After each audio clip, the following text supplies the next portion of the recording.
Okay, welcome everybody to session 2 of our listing leaders group. This is Listing Hunt, and this is going to be a little bit of a safari theme just because I like the font and I needed to put something together and hunt, and well, you see the picture in front of you. So I am Matthew Appin. If you have some of these folks that are logged in today are new with our company, and I just want to let you know that I'm here. I'm here to help you and support you however I can. And I'm also an instructor. And I've actually just finished several months of running all over the country, doing sessions here and there. And I'm happy to have this season over. So I'm back in the office now, and we're ready to get going. So we are going to talk today about getting listings. And I want to kind of set the precedence that this is an idea session. We're going to talk a little about who the seller is, some of the importance of bringing some of the other things that we've talked about in the past together. And as always, I'm going to throw out there, if you haven't already, you need to go listen to the lead gen session as well, which is a session of 8 series for those of you who are new, as well as this listing leader session, because I'm not going to spend a tremendous amount of time on converting as much as lead generation.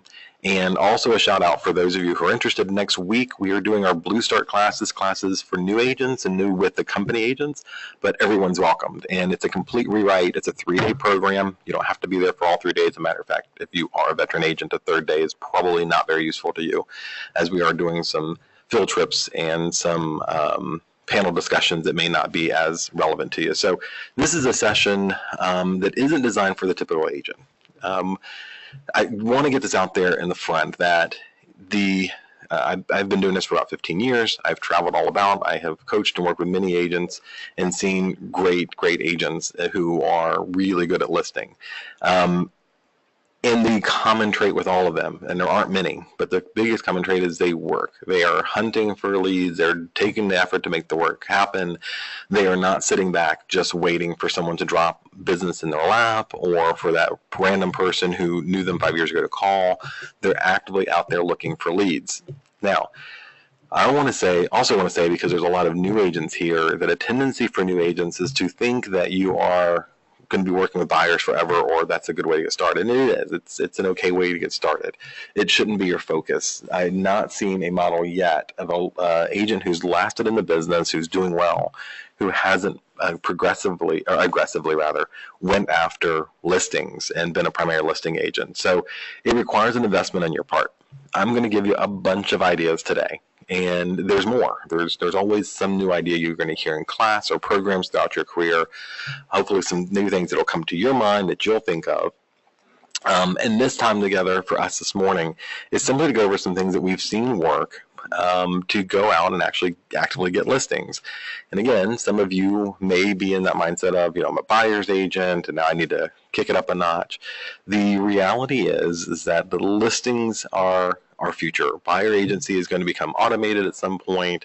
They'll be making offers online direct from the website, and it's coming very, very quickly.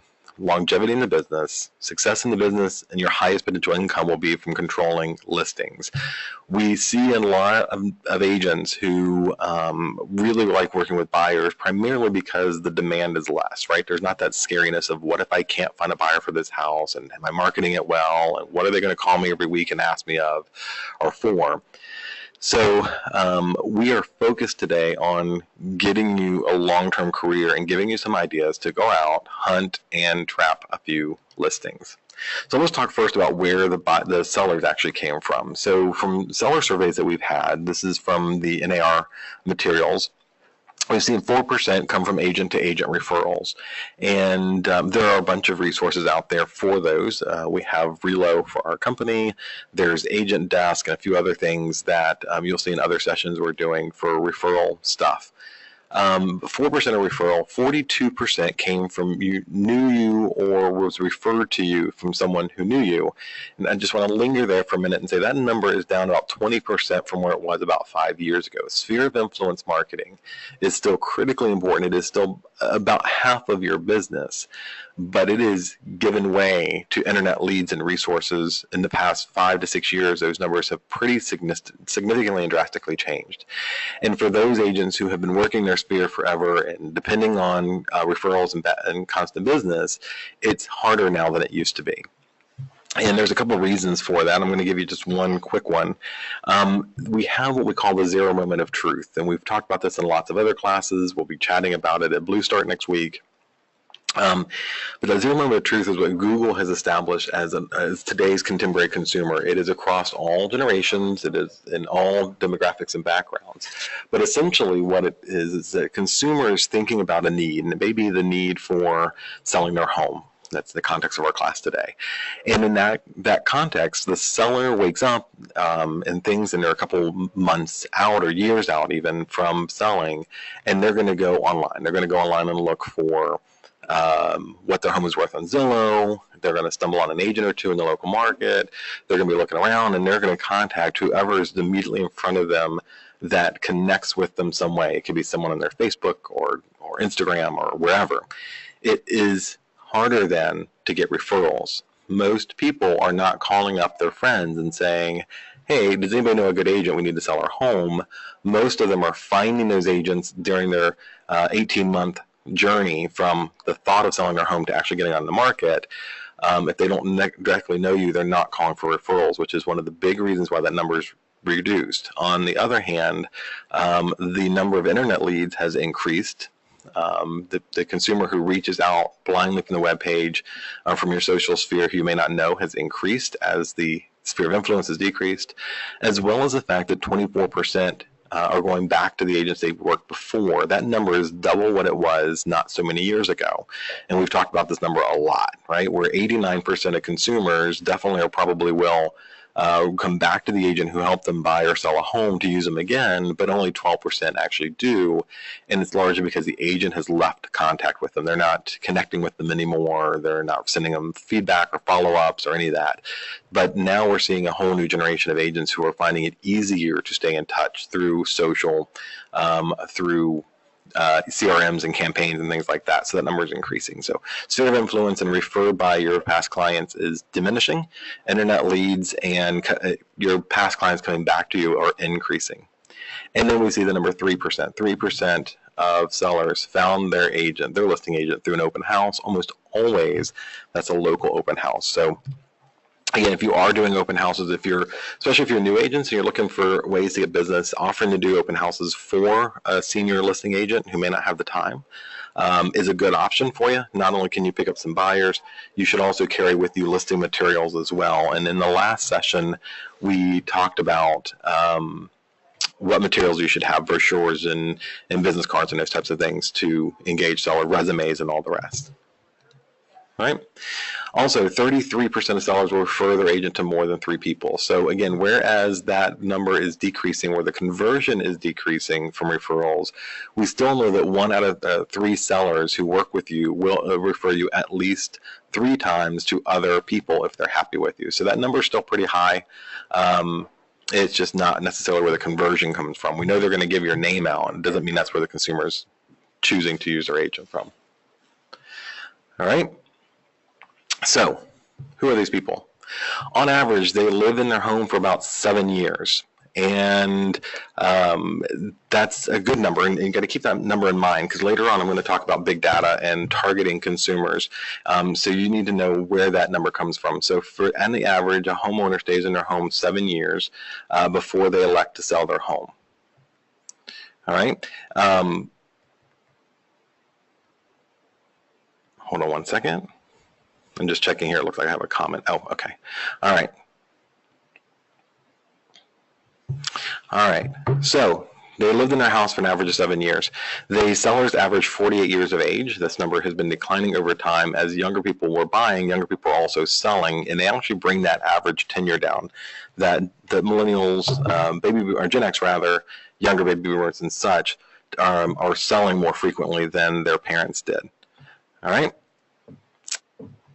All right, the reasons for selling, 16% of them sold because the home was too small. They either had children and needed to expand, or they were making more money and wanted a bigger house.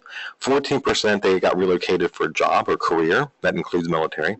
13% wanted to be nearer their friends. Again, just remember that now as we have Gen X and millennials jumping in there in the market, they are getting more and more likely to want to move near their own culture, their own friends. It's not where they'll want to drive across town. They want to. They don't want to have to go to a social location. They want to be in the neighborhood. So they will move closer to friends or family because of that. And 10% because of the neighborhood. Either the neighborhood is good or bad, but 10% will move because they had a preferred neighborhood in mind that was either better or less expensive than the one they were at. And 10% just general family change. They need a bigger house because grandma's moving in with them now, or mom and dad's moving in with them, or they need a smaller house now that kids are moving out. So those are your top reasons. These are things that are important to remember, the demographics and profiles that we're building on our sellers, because it should direct and absolutely dictate how your marketing is gauged. Now, there's a tendency within our industry, and there has been for a very long time, to say this doesn't apply to me, that my clients are older, they read the newspaper, they listen to the newspaper, listen to the radio, they read magazines, they're older than this group, and my market is exempt from all of this. Your sphere may very well be, but it doesn't mean that's the consumers at large, which is why we're starting to see agents who had a very long track record for a very long period of time lose business and lose traction in the industry because they are not keeping up with targeting their marketing towards today's consumer. They are working with people who are most like them, and those people are very often getting settled in their forever homes or moving out of the area, or a number of other things. So remember this when you're doing your marketing. You're targeting people where, hey, your house is too small, especially during the holidays when they have visitors, they're filling it. Job relocation, near friends, neighborhoods, family change, 3%. And then 8% are FSBO. So 8% of sellers are trying to sell their home on their own. So with that information, let's go find some listings. First of all, you work your sphere, right? Everybody should know you're in business, and saying it every once in a while on Facebook is not letting your sphere know. Handwritten notes, letters, newsletters, email newsletters, casual conversation, passing out cards, being involved in their life, all of those things are ways in which we can engage our sphere and let people know what we do. You have to remind them. They can't assume they're just going to remember. And so we've talked about in other classes how to do that, but one of the things that we need to start off with is an organized approach. And I know you guys are sick and tired of hearing about CRMs. And it seems like it's a thing that we have to go back to in every single marketing class or business class or anything that I've heard when I've gone. I just came back from the CRS conference in Dallas, and there was a big push for CRMs, and they are. Every class I went to was a big push to CRMs, Coldwell Banker. We keep pushing it because no one's doing it, yet we see models of successful agents are absolutely owning their database. Now, we give you, as part of the agents here, Zap as your contact management CRM. And admittedly, it's pretty basic, but basic's better than nothing. If you like to spend money, there are other programs and applications that are available to you, and certainly your brokers are a good place to go sit down and say, hey, let's explore what are some other CRMs, some things I want to do other than maybe what Zap does. Here's the problem. Most agents are looking for CRMs that automate and do work for them, and virtually none of those exist. The CRMs are based to, and a lot of you are using as Rolodexes, which is also useless. CRMs should be managing and reminding you to take certain action. So Zap is already built. We've already put a collection of content together in some email content that Poppy has written for you and your clients' various stages of business that will help you engage them, and it's hyper-local and can do what needs to be done. The program still requires you to take action. It's a reminder for you to make phone calls. It's a reminder for you to send out emails and newsletters and those things, and you need to use it that way. It's to help you get more business. So it doesn't fix everything requires action. Anything that's automated needs to be still catered to and developed.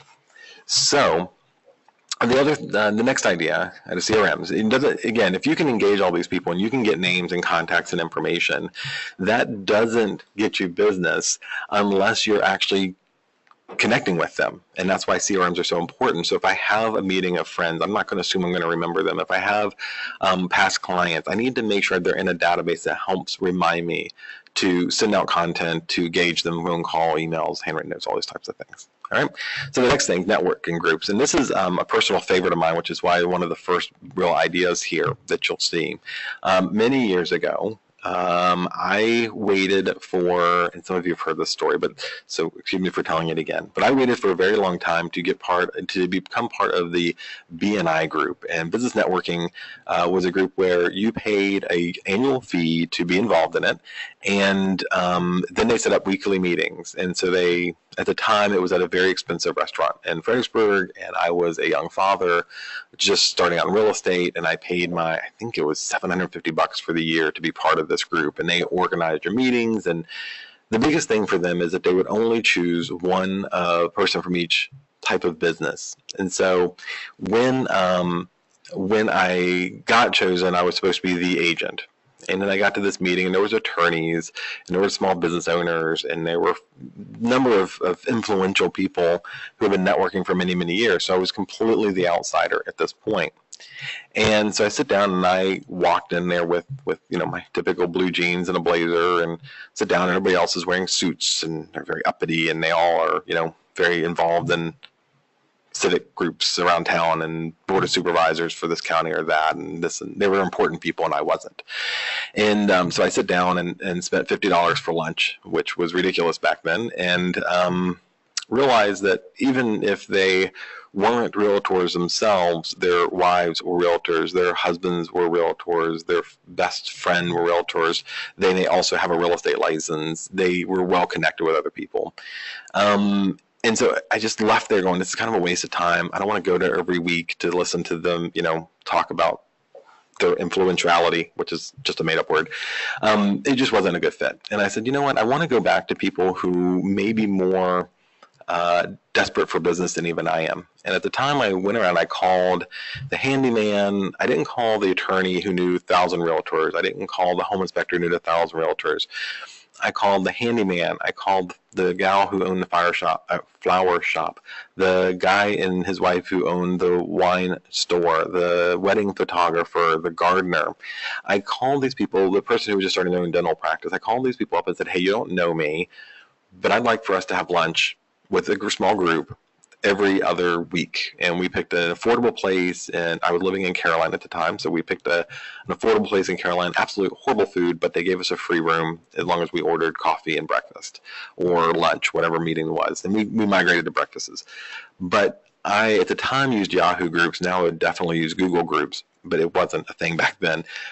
And I would send out the reminders, and I would do the invites, and we had very simple rules. Everybody had to share something that day, like one little tidbit or life hack about their job, and you couldn't invite anybody else to the group who reflected a business that was already represented. So no other realtors, flower shop people, gardeners, wedding photographers, whomever. That group went on for about 3 years. It was a fantastic resource and referral group. Matter of fact, every once in a while I still get referrals from that group, and some of them still meet. So I did that for a couple years, and we didn't do it every week. We did it 1 to 2 times a month, whenever we can get the most people there. And it was very low impact. Like, hey, we're just getting together as a lunch, as a group. We're going to talk about our, a life hack, and then share business. And again, I used Yahoo groups back then to control it. Now I use Google groups, so you can set a calendar and emails and chat in between and send referrals. So something to consider. Find people who aren't normally tapped by 1,000 realtors to give them business, and who may be just starting out their own business as well, because they all know people and have a sphere. The next thing is to farming, and we're going to do a much more extensive webinar and lecture on farming and how to do it and how not to. We're also going to touch on it during Blue Star a little bit more in depth. But I just want to cover it here that you should pick a specific target neighborhood or district or region with 250, 300 homes or so, depending on what your budget is, to really focus on that group. It takes a while to be known in a community. And so choosing them to get newsletter content out or do some of the other things we're going to talk about is pretty important. So, focus on a small group of people. That's where the networking group comes in. And then focus on a specific community if you can. Now, there'll be other people through your social media sphere, and your online marketing that you'll reach. But when you're talking about anything that is tangible or analog marketing, should be really focused in a concentrated area. All right, the next thing, this is one of my favorite things. This is expired listings. So For a long time, I went to this well almost every day, and I'm going to show you what I did. So I'm going to log in here to MRIS.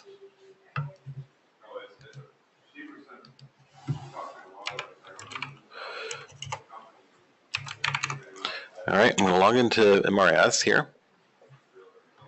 And this is really, really easy, but I do want to walk through it. So I'm going to do a search. Well, let me go back, make sure I've got contacts set up here.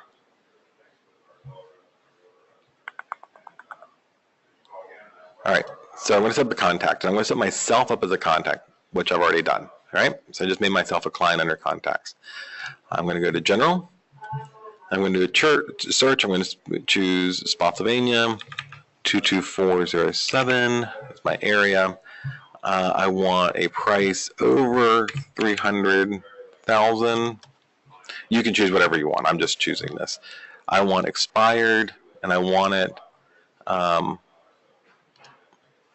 in the last 2 days.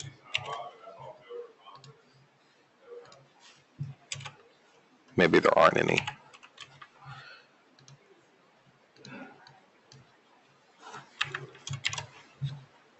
All right, so there aren't any, but that's okay.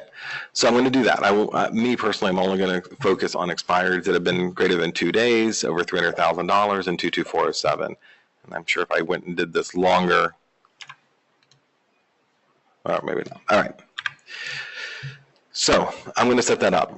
That's a very, very simple search. What I'm going to do then, let's run my search. It's okay that it's nothing right now. I'm going to save my search.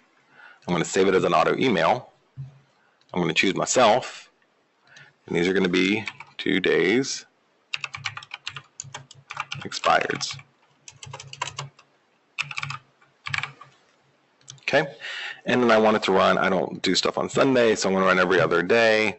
I'm going to hit save, and now what's going to happen is anything that expires, E for expireds, that's over 300,000 in Spotsylvania, and it would have the zip code, is now going to be emailed to me every morning at 6 o'clock.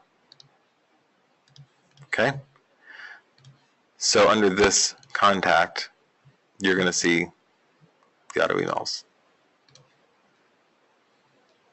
And if the client wants, or if you want to get out of it and you want to stop doing that, you can delete your auto email. So that's it. Now tomorrow morning, I'm going to get an email at 6 in the morning for anything that's expired in the past 2 days. And I'm going to jump in there and look at the listing and see, is it something that I actually want? What can I see that was wrong? Was it overpriced? Was it undermarketed? Was there a bad description? Were there no photos? Were they crap photos? Whatever it is. Needs to be done. See why it expired, and then call them. And you need to call them early. Usually calling between 8:30 and 10 o'clock is ideal.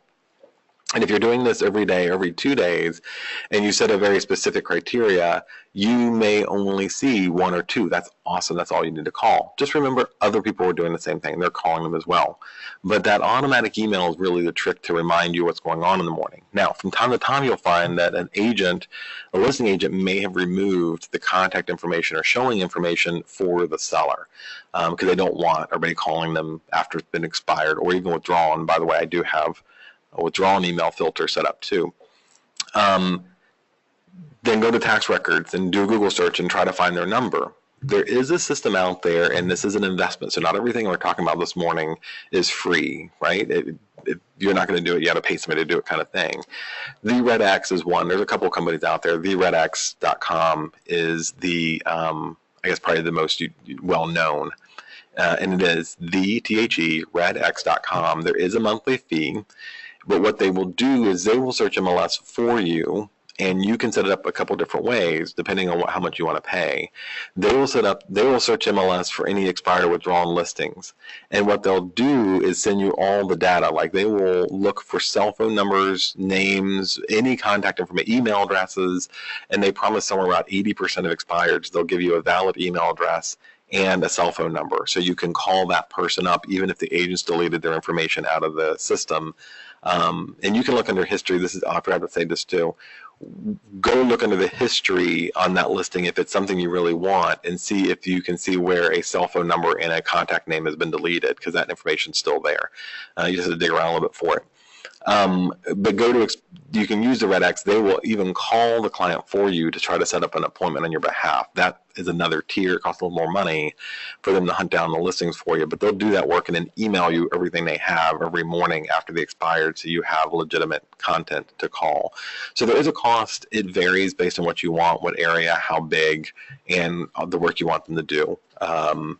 If you are serious about listings, this may be a really good opportunity for you to invest in someone to help you find some.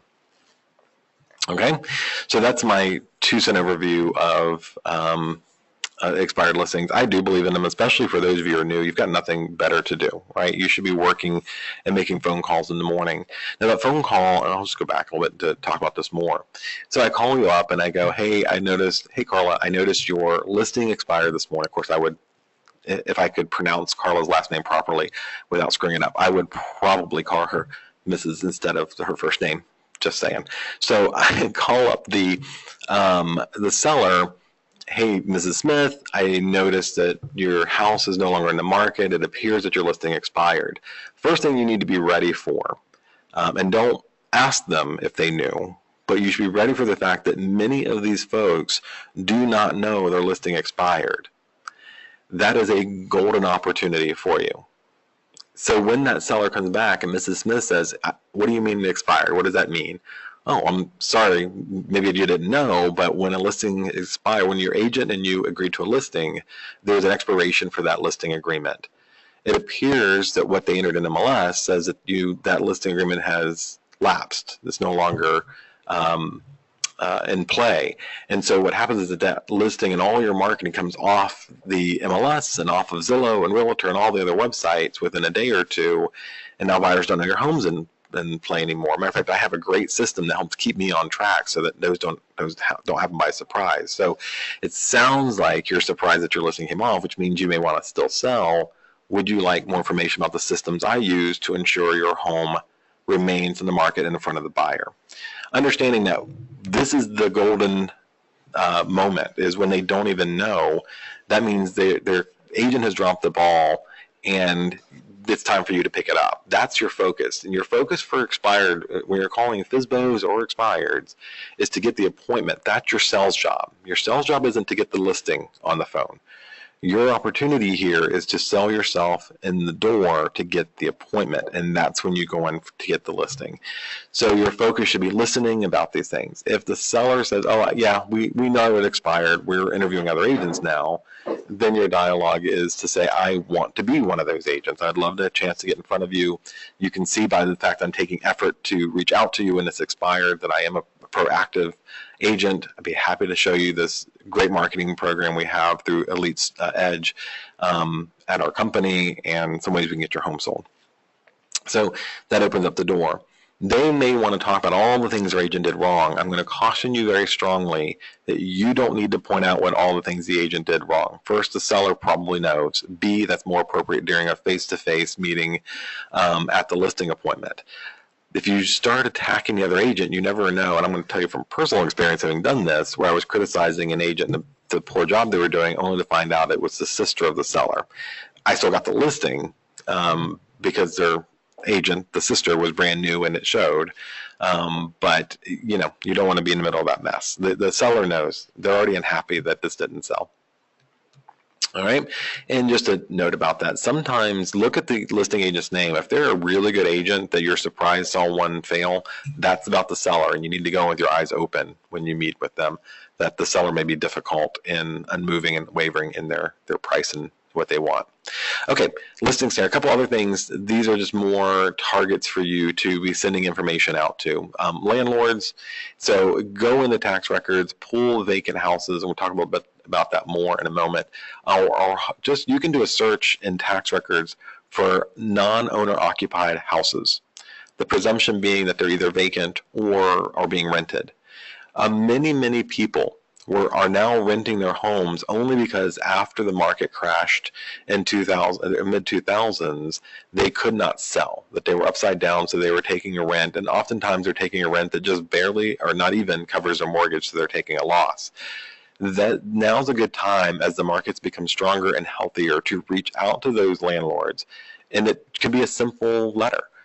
Again, if you do letters, especially for initial contact, even if you've typed it up, you sign it in blue ink and you letter the envelope in blue ink, handwritten blue ink. Don't type it up. The statistics show us we're far more likely to get a high open rate, when we use blue ink and handwritten envelopes and hand-signed letters. So type up a letter to the landlord. Hey, your market's improved. I noticed you've been renting your home for a while. If you are in fact interested in selling your home, I'm more than happy to help you out. Give me a call, whatever content you want to put in there. Again, your approach for these things is not to get the listing in your letter or get the listing on a phone call. It is to get the appointment and then try to get the listing during the appointment. Builders are having a harder time, especially small builders, getting in front of buyers. They understand agents carry the buyers most of the time. Direct-to-consumer sales for builders has been more and increasingly difficult over the years. Not the big box name brand builders. They tend to do okay, and they either have somebody in their pocket already or not. But small builders, when you see that sign out in the front of the house for a house that's been under construction, you've never heard of the builder before, reach out to them. You got nothing to lose. Send them a letter. Send them a copy of the Elite Edge marketing program. Show them that you can actually do more than they can do. Your builders are not going to be surprised to find out that there are vendors, there are brokers who will, for $350, $500, list their property in MLS. They don't need you for MLS. Matter of fact, MLS is becoming antiquated as we speak. It is more and more agent-to-agent centric, whereas the world has actually gone to the consumer, to the buyer, through Zillow and all the rest. But if you can show them using AI data, using big data, using your CBX to show them what targeted buyers would be for their homes, and how you're reaching them through virtual tours and video and all these other things that we offer, they are more likely to listen to you when they hear a marketing campaign they haven't heard from every other competitor over the years, or that they don't think they can do themselves. And you need to be able to sell the builder on the fact that MLS is a very small part of a marketing program, and that's the best bare minimum that other people will do. It's not what we do. Yard sales. When you see people have yard sales outside, go walk up and see why they're selling their stuff. Most people, again, an 18-month journey from the thought of I need to sell my home to actually getting it sold, that early in that journey, they will start decluttering. They've all watched HGTV and all those other shows to know they got to get all the junk out of the house. So they start putting it in the front yard and let other people buy that junk to put in their garages. So yard sales are a good opportunity just to stop by, start looking through stuff, drop off a brochure with the seller. Hey, you know what? It looks like you're getting rid of a lot of stuff in your home. If, in case you are thinking about selling, I will take those old blue jeans for 25 cents. And by the way, here's my brochure about what I can do to help you sell your home. Corporate newsletters. A couple of years ago, I had two companies in particular where I knew the owner well, and one had about 300 employees, one had about 100, and they allowed me to put local area newsletter, market statistics, and that stuff like that. And once a quarter, I would stuff their checks. Most people are doing direct payment now, but they may still let you put their information up on cork boards or distribute it in the office somehow. And in niche communities. So 55 and older communities, or pool communities, or whatever you can come up with that you can plug in and connect with them. All right, let's talk about FSBOs. So FSBOs are much like Zillow, in that agents have just put a mental block against it, saying it's not good, they don't like us, they're too hard, they're difficult, and nothing can be further from the truth. FSBOs want to sell their home. Very often the for sale by owner is doing this because they don't believe they have the money or the interest in paying the money for an agent to sell their home. The vast majority of them assume that they are already paying 3% to a buyer agent, which means you're really talking about just 2 or 3% more over what they already anticipated paying to get in there and be their listing agent to sell it quicker and generally for more money. And there's been other classes we've talked about the statistics and numbers of that, so I'm not going to go over them again here. But keep an eye out. So keep an eye out when you drive by. You should have an eye for that for sale by owner and have a response to them, not just drive by and go, man, I hope somebody gets that listing soon. When they put their house for sale by owner in your neighborhood, you should be just as irritated at the fact that they're doing that for sale by owner in your neighborhood as you are when you see a competitor sign in the yard. You can look in community newsletters. More and more you're seeing FSBO is actually running a quick little ad in their HOA magazine or newsletter, digital newsletter. You can go to FSBO.com and take a look and see if there are any properties in your market area, in your target area, or your farm that you may want to go out and reach out to. Military by owner is the same thing. And you should have your own FSBO page and FSBO kit on your site. So let me start with showing you what we got here. All right, so I'm going to go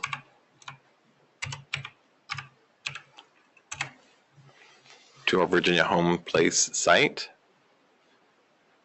Okay, and so on our website, I have a FSBO page. So this is somewhere I can direct anyone who is trying to sell their house on their own. And so we have a little message to him. We routinely see FSBO signs and advertisements or advertisements. So I wanted to present those of you who are trying to sell on your own a few resources. And we'd like to help you find a buyer. So if you had information, again, don't lie. So if you're not going to share the information about a FSBO with your buyers, do not invite the FSBO to leave information under the idea of getting buyers in front of them. And then your home information. So if it is a FSBO and they want to let us know about their house, it's, you know, the name is here, phone number, the address of the property, an email, a contact, and I made my fields mandatory for a lot of this. Are they under a listing agreement with an agent? They can upload pictures of their home here. They can upload a flyer. And again, I'm asking for stuff that they probably don't have. I know they don't have it. I want them to know they don't have it. So a flyer for their home, a link to the listing video. If they're willing to pay a buyer's agent a commission, what is it? Because that helps when you go to negotiate with them. And then tell us what you love about your home. You can learn a lot about what people write and how they write. So we ask them to write some information down. We'll need some forms. They'll need some forms. They should know. They'll need a property disclosure. They're not exempt because they're selling on their own. A purchaser's access to premises. How do they know? What's the agreement for letting a buyer actually enter their home, and what can they do? A contract, contingency clauses, pre and post settlement, lead-based paint. You can add a whole bunch of stuff here. And notice there's no link or example forms. This is simply a reminder for them there's stuff they do not know and they don't have access to. And then we list the service providers. Again, notice there's no contact for them. It is simply a list of providers that they need to help get the home sold and not the contact. So again, they are thinking, hey, I didn't think about needing those people. How do they know their buyer's qualified? How do they know their home is priced right? If they're distressed, what do they need to know? All of this information is intentionally on the page to make them think about things they probably didn't think about earlier. All right, and so then we have that site set up already. All right, that's our site. And then what I used to do when I was actively listing and selling, well, this is the wrong slide. I'll come back to this one. All right, is have a ready kit. So first we have a one-page document, and all this information is readily available to you, but you can also make a PDF out of your CBX report and just pull the pages talking about the buyers, what their demographics are, and another page that says here's where buyers are looking to find home, and they're looking overwhelmingly online. And your FSBO should know that FSBO.com and Military by Owner do not get as much traffic as they report. And so being online is more Zillow and Realtor and all the rest, which we do premium. Do you see how all this ties together? Dear seller, buyers are looking on Zillow and Realtor, which, by the way, we have put premier listing status on there. That's why those, if you don't know, guys, look around and ask your managers if you don't see them. We did brand new Elite Edge brochures and passed them out about 2 weeks ago. So your manager should have those. They're probably in your box. If you haven't checked your box or you don't see them, ask the manager or admin for them. So where are the buyers coming from? And how we're going to respond to them is all answered in that brochure. The Realtor Property Resource Report. So we would run a report of the neighborhood, and usually what I would do is by county. So I pull Spotsylvania, Stafford, Fredericksburg, because that's where I traffic the most.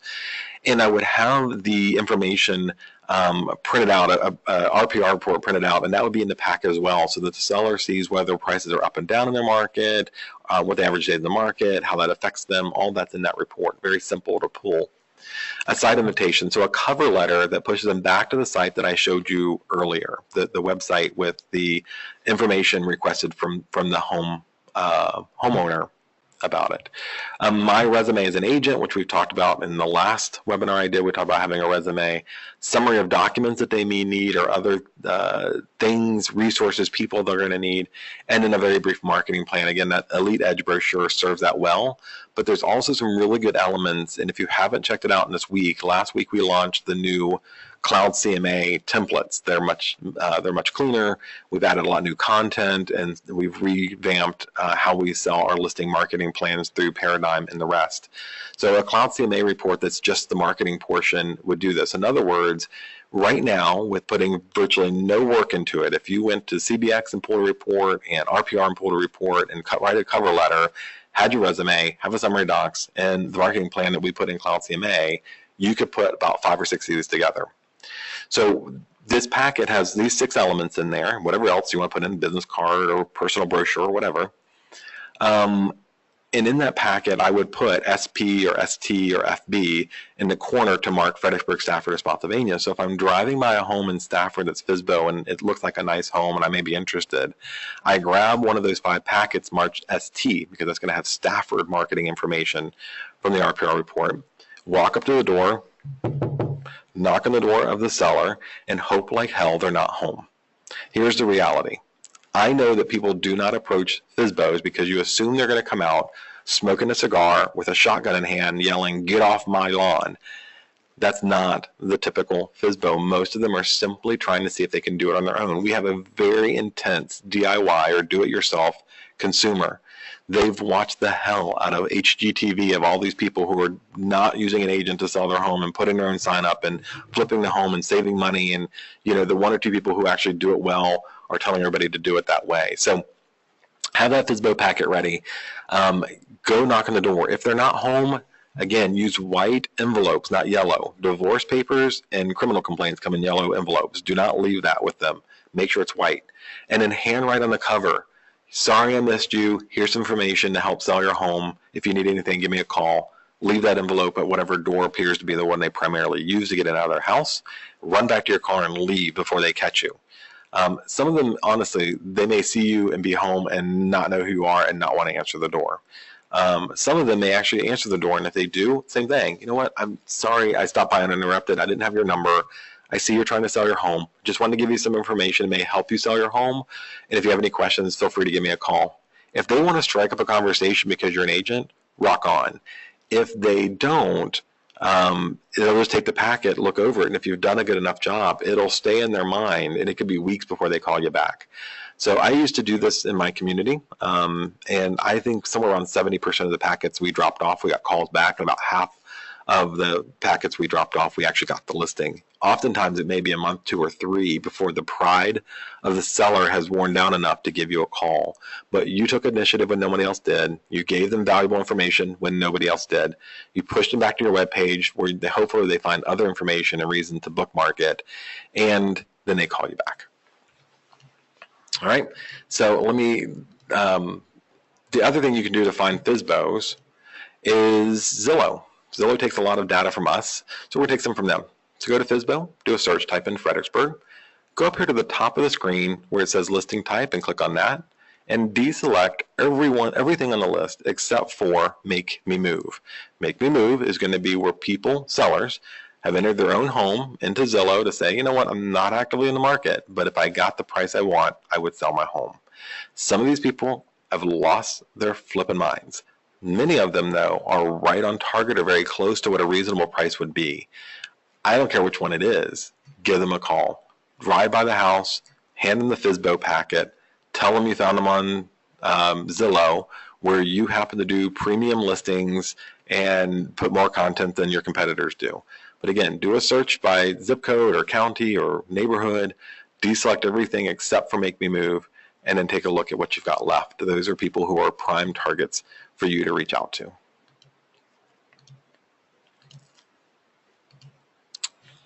All right, another tool. Now this one is not for everybody, admittedly. Offers, OFFRS, is an example of some emerging artificial intelligence or big data companies. So they start targeting consumers based on the consumer's activity online, survey and answers, questions, Census Bureau stuff, how long they've lived in the house. Remember I said earlier, the average homeowner lives there for 7 years. Some of your communities it's a lot less or a lot longer. That Offers does a lot of background to give you a score on the probability of the seller selling. Oftentimes the seller may not even know that they're a prime subject for selling until you've gotten in front of them. Offers is a program that is not inexpensive. It is a program you would need to financially and personally invest in, but it is way less expensive to pay for this AI data, this big data marketing plan than it is to send out over the year thousands of just listed, just sold cards, which virtually no one reads. As a matter of fact, 1.3% of consumers read the postcard unless there's a specific call to action related to them with their name and house on it. So just listed, just sold, or recipe cards or whatever, those are incredibly expensive. This is far less expensive depending on what territory, and it's a variable cost. So it depends on what area and how big and the likelihood of conversion and all that is. But they are collecting, and we've gone over this in a lot of classes with big data, what it is and how it works, but they are scientifically using algorithms from the internet and combining with some other data and experience to see if they can find sellers who are likely to sell in the next year or two, so you can start your marketing plan, both digital and analog, to reach out to them. By the way, guys, I absolutely believe this is the hands down, it's not the future of real estate marketing, it is what we are doing right now. You're going to see more of these companies emerge, and you're going to see agents who are abandoning all the postcards and mailers and newspaper and all that stuff that they've been doing for a while to say, I'm focusing on actual sellers who have a high probability, a statistic probability of actually selling. And these algorithms are getting better and better every day. All right, back to an analog tool. And go to Vistaprint where they're inexpensive and do a business card that is just a business card that is literally specific to sellers. Put some information on what you do differently in that card, your contact information, leave a couple at where you get your haircut, leave a couple at your favorite restaurant, on the corkboard at the barbershop, wherever you're allowed to leave cards and information, on the corkboard at the grocery store, wherever you can. And if you happen to have a particularly good listing, you can even just put a listing on a Vistaprint card, business card, because they're so cheap, and then just leave that at a couple places to promote the listing and get people back to your website. Through Cloud CMA, you are given a link where you can have consumers go to your web page, or your Facebook page you can build on your Facebook page. We'll do some more how-to on that later on, and they can get an estimate for their home. So let me just show you real quick.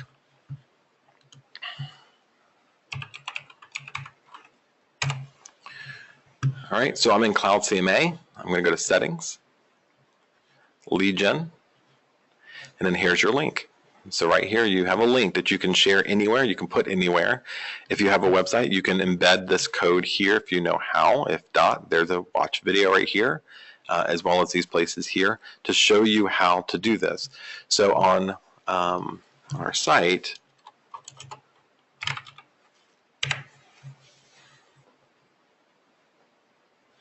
okay, so on VA Home Place, we scroll down here past teams, and goes where my home is worth. And when you click that link, when the buyer clicks the link, it puts them on a landing page. This is you. See where you're branded here? Everybody, this is your Cloud CMA webpage. This is the link that you can get here. I just simply put it on the web page and have a button for them to push. And they can enter in an address here. When they enter in the address, you, the agent, get the inquiry. You get an email saying, Matthew Rathbun entered 4024 Bonnie Bray Court, and it automatically generates a Cloud CMA market analysis, which you should have already set up in here, so they know what they're getting, and it sends them that report. And in the letter, you get to customize the letter or not, but it does say this is our, this is a general automated market analysis that does not match what we would see if we actually walked in their house and all that. So this is a start of the conversation, but it's somebody who's interested in the value of their home. It's a good reason to follow up. They get your marketing information and all your stuff in hand already. So that's available to everyone here because you have Cloud CMA. Also some niche marketing, and we talked about specific things to give to clients or to reach out to clients, information to delivered to them.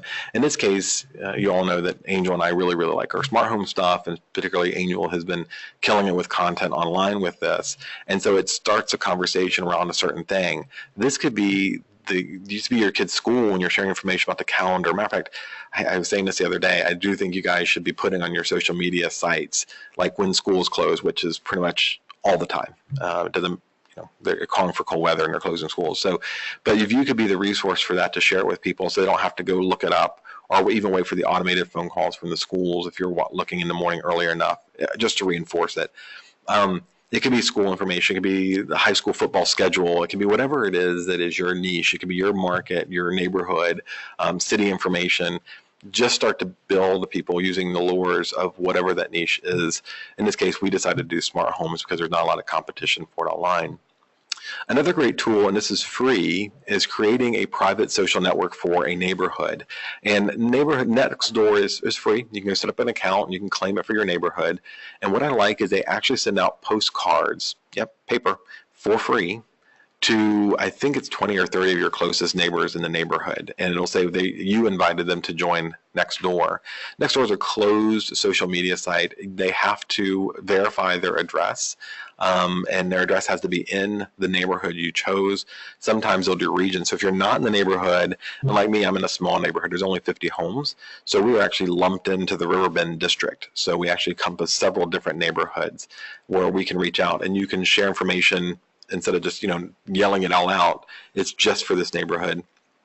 And people can share information, and you can set up business profiles and bartering and share profiles on your dogs. There's a whole page just for sharing your pet information. It's pretty cool. And believe it or not, there's some people on there and it's pretty active. But if you invite them, they'll be more active. But it becomes your platform as the agent and the go-to person for that neighborhood to control. If you're not doing that, I do think you should probably do at least if you have a particular neighborhood, your neighborhood or any other that you're working in, create a Facebook community page for that neighborhood. If you are serious about farming it and in your niche there, people will seek out neighbor information or neighborhood information. Just remember, if you're the administrator, you need to be active in there and sharing things and keeping track of stuff. And if someone else has already created one, go hijack it, go add your content, go engage people, but don't put every listing on there. Don't put market statistics all the time. Be a real person. Talk about why you enjoy the neighborhood. Maybe a picture you were walking your dog at 6 in the morning and the sun's coming up, whenever the sun decides to come back in the morning. And you take a picture of that and share it with the neighborhood. Just content that shows lifestyle. You don't always have to be an ad all the time. So be real and be engaged in there wherever you are. And then offer to set up some events. Be the coordinator for the neighborhood yard sale event, and pick it can be SPCA or Habitat or something that is lifestyle oriented as a charity that you can give to, or feeding the homeless or the shelter or whatever. Organize a neighborhood event where the money is not going back just to your pocket or your neighbor's pockets, but rather they all feel like they're part of something in a community helping other people. This is one of the least expensive and best impacts you can do, but it does require some time. So organizing a community yard sale for Habitat, and every office here has goals for that, or SPCA or whomever you choose. Make that the promotion that is being organized by you, not sponsored by you, not presented by you, that you're just a person who happens to be involved in the community, you want to do things, and you can put your email address and your name and maybe your URL at the bottom as you're organizing this. This may be worth money, investing some money into the postcards to let everybody know about it. Certainly flyers, get in the Facebook page or the Nextdoor page or wherever, and you need to have a plan. You don't do this over a weekend. This is something you spend a couple of weeks planning and executing, getting your marketing and communication systems in place, and then executing. And people, if they see you giving back, if they see you part of the community and as a giver, they are far more likely to follow you and be interested in you than if it just seems as another marketing ploy and you're out there passing out business cards. Handwritten notes. I don't think I've ever taught a class about lead generation, marketing, or engagement that did not involve my strong belief that handwritten notes are a great way to connect your name, your marketing, your business to actually being a real person. Handwritten notes to your community. And when I say this, I've had people just roll back their eyes and go, Matthew, we've got 300 homes in my farm, in my neighborhood that I'm reaching out to. So what? Please don't tell me you're sending out all 300 at the same time. No, no, no, no, no. Go to tax records, pull a summary of the tax records for your community. Make sure you're sending them out to homeowners, not tenants, not unoccupied properties. And then print that list out and do 5 a weekend. Just 5 quick notes. Hey, I'm an agent in the area. If you're thinking of buying and selling, please let me know. I'll be happy to help you out. Here's my business card. Quick 2-3 sentences. You don't have to be creative. You're not Shakespeare writing, a sonnet here. You're just putting it out there that who you are. Blue ink, handwritten envelope, put a stamp on it.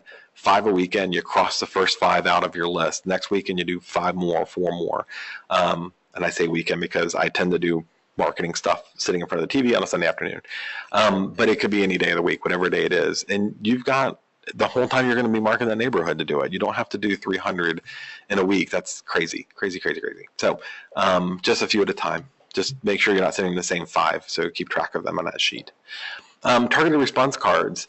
So I still like Brand the Block. I know a lot of people didn't really sign up for it, but we still have it in place. It's still a service available to you. You can go to Elite Scoop /resources to get more if you're not familiar with the program. It is an at-cost program for us, which means we've created the content and the marketing pieces, and you can send them out to your neighborhoods. Remember, it takes 2 or 3 times for people to get something with your name on it to recognize who you are and to connect your name with the business and what you're going after. But stay away from a couple of things. So if you're doing cards, and I'm not going to bore you with all the science, just you have to take my word for it. Recipe cards are out. You're not a chef, and you may be a chef. That's awesome, but that's not what you're selling. You're not selling pampered chef stuff. You're not selling cupcakes or pumpkin spice, vanilla bean, marshmallow, Rice Krispie treats, whatever they are. And most people are going to Kitchen Stories or Pinterest or any other number of recipe websites to get stuff. They're not going to hang on to your card, and it's not like it used to be. It's just not what's going on. So don't do recipe cards. Don't do holiday cards because everybody's offended by everything now. And if you send out Christmas, then there's somebody who hates Christmas. And if you send out Kwanzaa, there's somebody who hates Kwanzaa. So stay away from holiday cards. Plus, you don't want to have to worry about getting them out on a certain date in order to, make the deadline for Christmas. That's not to say you don't send out Christmas cards to your sphere of influence and your past clients. This is talking about targeting a neighborhood and sending out information. You don't want to have to be bogged down. Please don't send out spring forward or fall back cards talking about, moving your clocks. Everybody's using an iPhone now. No one's sitting their clocks back in their house. And if they are, man, they are so far behind, it's not even funny. So most people's clocks in their homes connect to the internet and at accurate time, so they don't have to do those. Send out a little bit of market information because you have some analytical-minded people who do like that. I'll pay attention to it. Do send out the football schedule for the high school that services that area because everybody else is getting NFL stuff from the internet or it's already on their calendars or whatnot. Do send out information about life hacks. And if you're not sure about this, again, go look at, you can go look at the Coldwell Banker Elite stuff that Angel and I set up on Brand the Block. It's good. I promise you. It's good conversion stuff, and it's good to sample if you want to do your own thing too. Vacant homes. We've all seen them. That home that clearly nobody's lived at, the yard is a little unkept, or the windows have no curtains and you can see in and there's nobody there. Go to tax records, find the contact information for the owner. Call them up and see what's going on with the house. It could be getting ready to rent. It could be a deceased party. Whatever it is, do a little bit of research and try to help them sell that home. Home shows and community events. So this is actually a picture from something else, but it's the best reflection I could see when I was updating this on the plane. This is one I had in my catalog of pictures. We, several times a year, the Expo Center or community centers all over the place will have home and garden shows or pet shows or even the gun show. Anywhere that there's going to be people that you can get a foot in the door, go rent a space. And when you rent a space, do not kind of stand behind the table and wait for people to come up and ask you questions about real estate. That's not what they're generally there for. It's not generally what they're interested in. Do micro-session webinars. So if you are, if you're at the Home and Garden Show at the Expo Center, take a poster board or a grease board and write, 3 things you need to know about when the right time is to sell the property, or 3 things you need to know when interviewing an agent. Something you can do in 15-minute sections and have a small crowd gather who may be interested in that topic. Do giveaways, do a demo about smart homes, or have a session now that says, things to consider when you're smelling your home. When you're selling your home, when you're selling your home in regards to the gadgets in your house, whatever you want to pitch or sell, bring them to you for a reason, and then have some literature, have something out there that isn't just a printout of listings. Nobody wants a printout of listings. They don't want just your business card. They're not going to just randomly come up and talk to you about selling their home. They already know people, or they've already been bookmarking other people's web pages. Still do get involved there. Have something to hand out to them, a guide, a guide to selling your home, and something you create on Canva or some tool that you can give them, they can walk away with. You're not going to convert them at the table. You want to get appointments if they are interested, but you want to get your information in their hand and show you're part of the community. I mentioned agent desks earlier. This company's been around for about a year, and it's free. It's a free agent-to-agent referral group. Now, outgoing referrals, you're going to make more money, and you're going to get a lot more love from CBE if you put them through Relo. But you can make yourself available for incoming referrals for free. You got to set up a profile, especially for those of you who, like me, are CRS. It's free. There's no referral fee if you're a CRS. If you're not a CRS, there's a 25% referral fee. So other agents who are on agent desk all throughout the country, and they've got a huge catalog of agents, can go look for an agent in Virginia through the system and set up a referral directly to you, just because you have a profile, and it's free. Other than the referral cost, if you accept a lead, it's a free system to go set up. Look for homes near roadwork. I've had 2 listings in the past just for this reason. I saw them tearing up the road, taking part of the front yard of the homeowner, and I walked up to the homeowner and said, hey, looks like they're doing some work. It looks like they're really not doing a great job of keeping your yard intact. Have you thought about selling your house? Again, that takes a little bit of boldness to go walk up and knock on the door of somebody. So be bold. Bold people make money and make a living in this business. Or you could send them a letter. If you are not so bold, you could send a letter and say, it looks like there's road work being done over time. Now may be a good time to try to find a home buyer for your house, and talk about the valuation model, and give them a realtor property resource report or a cloud CMA generic market analysis, something you can put in that envelope to send off to them. But people who are, that their life is being changed, it's inconvenient because of the road work, it's loud, they can't get it out of their driveway, part of the yard they feel is being diminished or taken away, go talk to them. Yes, it may be a little more challenging to sell than other homes because of the road work, but a lot of buyers, especially if it's priced well, a lot of buyers will overlook that and look to the future. They don't have that emotional tie to the bigger yard that the current homeowner has, who feels they're taking a loss. The new buyer is looking at going, okay, we know what we're getting and they're fine. So they may be a good target as well. Reviews. Again, this is something I feel like I keep going over in classes, and I don't think everybody is completely utilizing this best they could. All of you, at the end of every transaction, get a real satisfied survey back. Promote the hell out of those things. Put them on your Facebook business page, put them on Twitter, just actually mail them out to your clients, put them in the bottom of your newsletter. You don't have to send it only. So if I'm doing an email newsletter, embed that graphic at the bottom of it so other people can see what you're doing. But if it's a good review on Zillow, on Real Satisfied, or wherever, that may be something you send out to your clients. Hey, so-and-so we just sold their house, and you talk about the client, right? Not what they thought about you. But here's what they said about the experience of selling their home with me, and that's the graphic that goes at the bottom. That is good content. Home sellers are nervous. They don't know the agents that they're interviewing or hiring always. They love hearing that somebody else had a good experience with you, and it's a great way to let somebody else promote you on your profile. I mentioned earlier Facebook pages for neighborhoods, and as I said at the beginning of this session, I feel like this is a good place to say this again. Don't do all of this. Find a few of these things that resonate with you, that you're capable of doing, and say, hey, that may be different and work for me, maybe within my budget, and go after it. Don't try to do all of these, because you'll do 10 things at 10% instead of one thing at 100%. We're okay with that. But hopefully you keep a list. We are recording this so you can go back and play it later and you master one thing. So I've got a kick-ass website, or Facebook page rather, for my neighborhood. What's next, right? And once you've mastered one thing, then you add more stuff to it. So Facebook pages for neighborhoods. Remember, it's about them, not you. When you do this, you want other people to engage. You want to put out polls.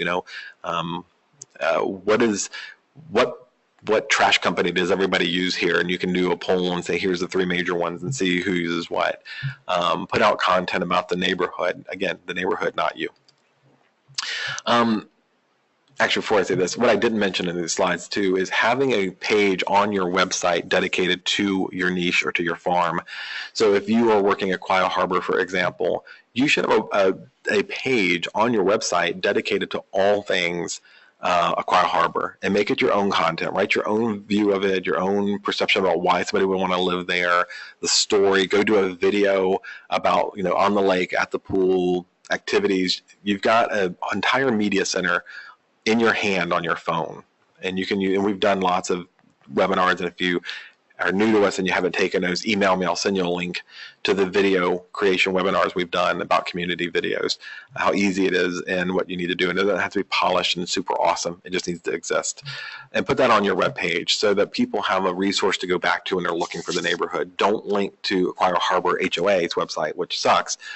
Go to your site and recreate all that content. And if you can happen to get a copy of the POA docs, post them. And there's other ways there's some clean and easy ways to do that. So people can't even download them. They have to go to your site to look through them. And that's awesome. Whatever content you can create for that page. All right. And remember this, of all the stuff we talk about, having listings is important. The seller wants to work with people who are busy and who are representing people like them, like other sellers. But more so, the listings you take are a reflection of the future work you're going to do. We know that 68% of consumers Google the agent, even if they knew them, to look at their current inventory and referrals, right? That's a lot. It's a pretty high portion. And so if they're looking at the listings you have and you're going after, and somebody asked me this the other day, what do I need to do differently in my marketing to get luxury clients versus standard everyday clients? Everything. You have to do quality everything, even for your small listings, in order to get the attention of those luxury homes. You have to do quality work. And we give you 100% of the tools to do that through Paradigm and Elite Edge and some of the other stuff we have. Excuse me. But you need to remember that if you're taking distressed properties that don't look well and the pictures aren't good, then a homeowner who has a really nice home, and they look at bad pictures you have in your other listings or bad marketing in other listings, they're not going to believe that all of a sudden you're going to kick it up a notch for theirs because theirs is a better house than these other properties. They're going to see your current work as a reflection of future work. We also know that if they see your name on enough signs in the neighborhood, they are far more likely to call you when they see you are active in their neighborhood, which is why I stress not being a shotgun all over the county, but actually seriously focusing for a year or two of concentrated marketing in 1 or 2 communities that you can control and manage. So your current efforts are a reflection of what's going to be in the future. So if you've been, again, taking distressed properties or not promoting your current properties well with dark pictures or bad pictures or no pictures, future homeowners are going to discount you before you even get in the door. So all the rest of the work doesn't do any good if they can't see quality beforehand. So that's it. My biggest thing here is have fun. So whatever you go and see, I admittedly, and I've told the story a number of times as well, when I was listing and selling early on, within a year, I was kind of bored of just chasing buyers. And that's when I went after sellers. It was a little bit more challenging. And after a year of that, I was like, this is easy. They're going to sign when I go there. We're going to sell the house and I have to go look for another one. I wanted a challenge, which is why I picked up expireds and FSBOs, because I kept hearing other agents complain about it and loved it. I loved just the thought that I converted somebody to see that I add value in their transaction and that they should change and pay some money to get a quality product and service out of me. So that I love that. I love that part of the challenge. So I found it fun to go after FSBOs and expireds, people who other agents didn't like working with or jumping on the bandwagon with. So that was fun to me. You may have a different idea of fun. You may love that community event and that yard sale, community yard sale, and getting to know your neighbors and having wine and cheese day at your house and throwing parties for them.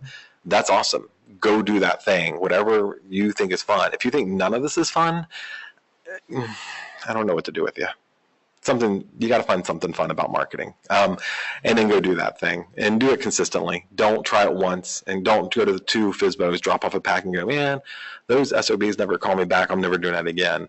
It's a numbers game. You got to keep going at it. Years ago, agents had to pick up a phone and call through a phone book and call 50 people to get a yes for an interview.